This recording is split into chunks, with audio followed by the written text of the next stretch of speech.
Hey, don't do that.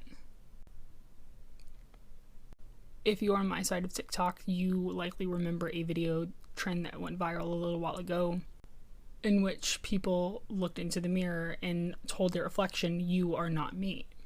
And then this led to people warning them, "Hey, don't do that." This is kind of the same thing, just you're not able to see it as well because you think you're not directly interacting with the mirror image, but you are. If you watch the original video and other videos that recreate this effect, you'll notice that the camera only really interacts with the image in the mirror.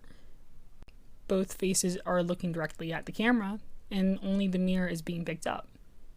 Many cultures believe that mirrors are essentially portals to the spirit realm, which is why things like scrying work. In case this doesn't make sense, I'll use another example. Video games. So the concept of mirrors is so complicated. Video games tend to rely on one way of making mirrors. There are a few methods, but the most commonly used method is the one I'm going to talk about. So you've got your character and then you've got the mirror.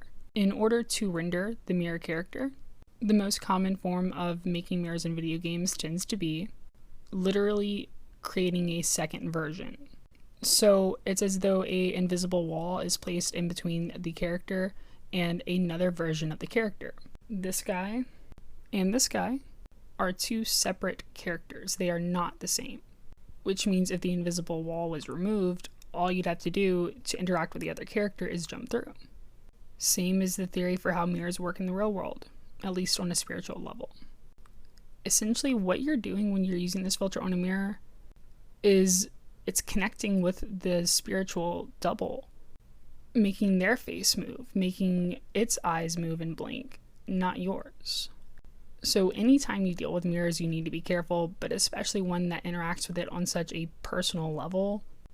You know, you can throw caution to the wind if you want to, but it really isn't recommended. Follow if you want more supernatural and paranormal tips and information.